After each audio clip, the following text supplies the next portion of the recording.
আহা! ঠেকুয়াগুলোর এত সুন্দর স্বাদ হয়েছে কখনোই ভাবতে পারিনি। আর এতটাই নরম, এতটাই খাস্তা হয়েছে যেটা না দেখলে ভিডিওটা বুঝতেই পারবে না।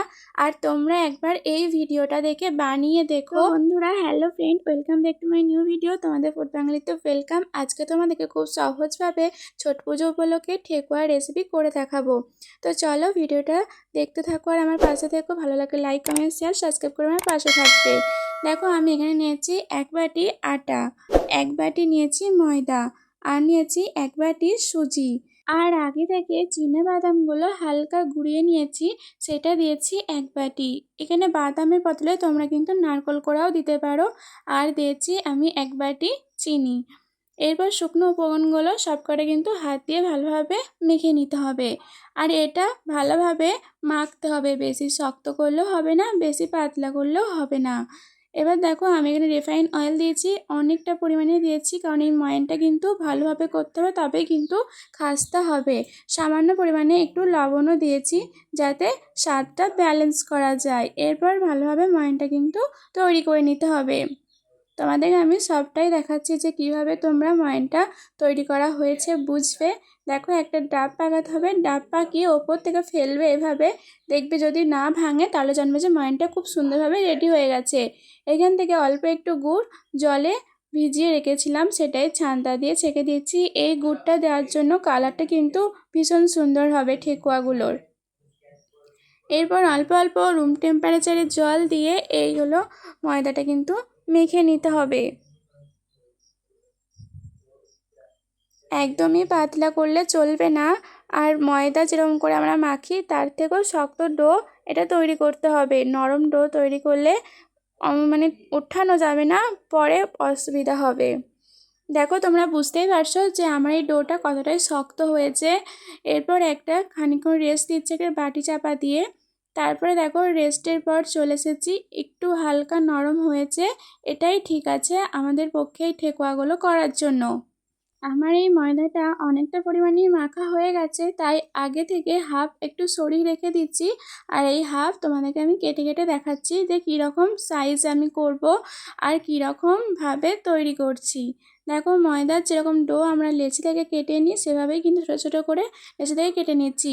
ছোট করবে না বড় করবে সেই সম্পূর্ণ পরিমাপটা কিন্তু তোমাদের, তোমরা যেটা ভালো বুঝবে সেটাই করবে। এরপর দেখো একটু গোল মিষ্টির মতন পাকিয়ে হাতে করে চ্যাপটা করে দিচ্ছি।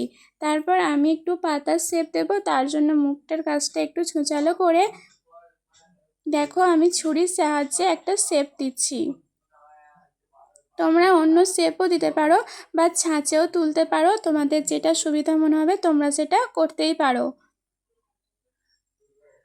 দেখো আমার কিন্তু সম্পূর্ণভাবে একটা ঠেকুয়া কিন্তু রেডি। এভাবে কিন্তু আমি বেশ অনেকগুলোই করে নিয়েছি। আর এখনই কিন্তু দেখতে দারুণ লাগছে, তাহলে ভাবো যে তেলে ছাঁকার পর কতটাই সুন্দর দেখতে লাগবে। তো আগে থেকেই কড়াতে আমি তেল বসিয়ে দিয়েছিলাম, আর লো হিটে এগুলো দেবে, কখনোই কিন্তু হাই হিটে এগুলো দিলে হবে না, তাহলে তাড়াতাড়ি পুড়ে যেতে পারে। যেহেতু মিষ্টি আছে সেহেতু সবসময় ফ্লেমটা কিন্তু লোয়েতেই রাখবে। এরপর দেখো উল্টে পাল্টে ভালোভাবে ভেজে নিতে হবে। এটা যখনই ব্রাউন ব্রাউন কালারে চলে আসবে তখনই জানবে যে ঠেকুয়াগুলো পুরোপুরিভাবে রেডি। দেখো আমার কিন্তু ঠেকুয়াগুলো পুরোপুরিভাবে রেডি হয়ে গেছে। এরপর শুধু আওয়াজটা শোনো কতটাই খাস্তা আর কতটাই মুচমুচে হয়েছে। দেখো দেখতে কত সুন্দর লাগছে, কতটাই না লোভনীয় লাগছে। দেখো এটা সন্ধ্যের চাতে বা সকালের চাতে তোমরা কিন্তু এটা অনায়াসে বিস্কুটের মতন খেতেই পারো। খেতে কিন্তু ভীষণই খাস্তা, ওপরটা যেমনি মুচমুচে ভেতরটা তেমনি খাস্তা। আর আছে তার সাথে বাদাম, বাদামের জন্য তো খেতে অপূর্ব সুন্দর লাগছিল। তোমরা একবার এভাবে ট্রাই করে দেখবে, আশা করছি বিহারিদের মতন বাঙালিরাও এত সুন্দরই ঠেকুয়া তৈরি করতে পারবে। আমার পরিবারে তো বলেছে খুব সুন্দর হয়েছে এই ঠেকুয়াগুলো। তো তোমরা একবার বানিয়ে আমাকে কমেন্ট করে জানিও যে তোমাদের কেমন লেগেছে এই ভিডিওটা।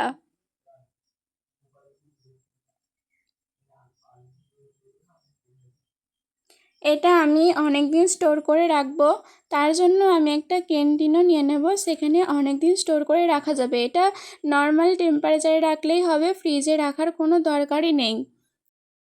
তো বন্ধুরা, তোমাদের ভিডিও কেমন লাগলো অবশ্যই জানিও। আর একটা লাইক, কমেন্ট, শেয়ার, সাবস্ক্রাইব করে আমার পাশে থাকবে। আর এই ঠেকুয়াগুলোর রেসিপি তোমাদের কেমন লেগেছে অবশ্যই কিন্তু কমেন্ট করে জানাতে ভুলবে না। তো বন্ধুরা, তোমরা সবাই সুস্থ থেকো, ভালো থেকো। আজকের মতন এই পর্যন্তই। টাটা বন্ধুরা।